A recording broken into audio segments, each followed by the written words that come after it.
Generally, when you look across Australia, what you're seeing is a stabilisation of expectations for the property market.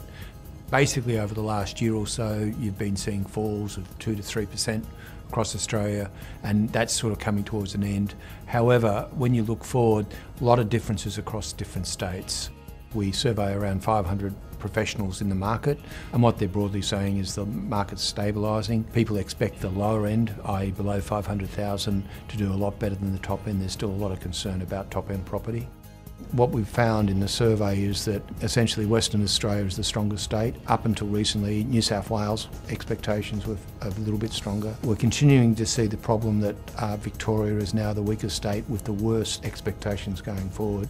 When we look over the last 12 months, the survey is suggesting that house prices fell around about 1% over the year to March. And again, when you look at the history, Queensland is a little bit worse in terms of the history because of what happened in the floods last year. But as you look forward, the worst performing state is going to be Victoria because you've got problems in manufacturing and less students coming. We ask investors, if you had to put your money in one spot, where would you put it?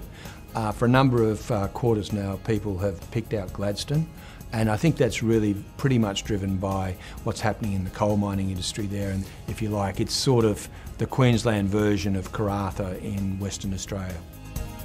The rents actually went up a little bit in the year to the March quarter, but you're seeing weakness developing in Victoria in particular, and then also South Australia.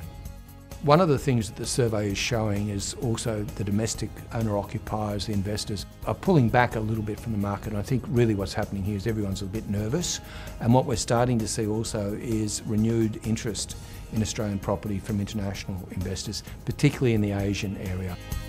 When you ask people about where would they like to invest, what they typically say is they prefer houses to apartments, and they prefer them as close as they possibly can to the CBD, and also less than 500,000.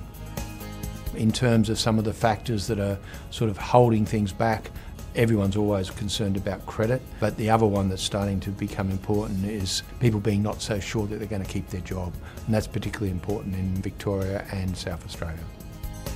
In terms of looking at the survey, we at NAB basically think that it's broadly consistent with what we expect. The shortage of supply means that house prices are more likely to go sideways to increase a bit. But again, the key message from the survey, it depends where you are, and I think that's still very true.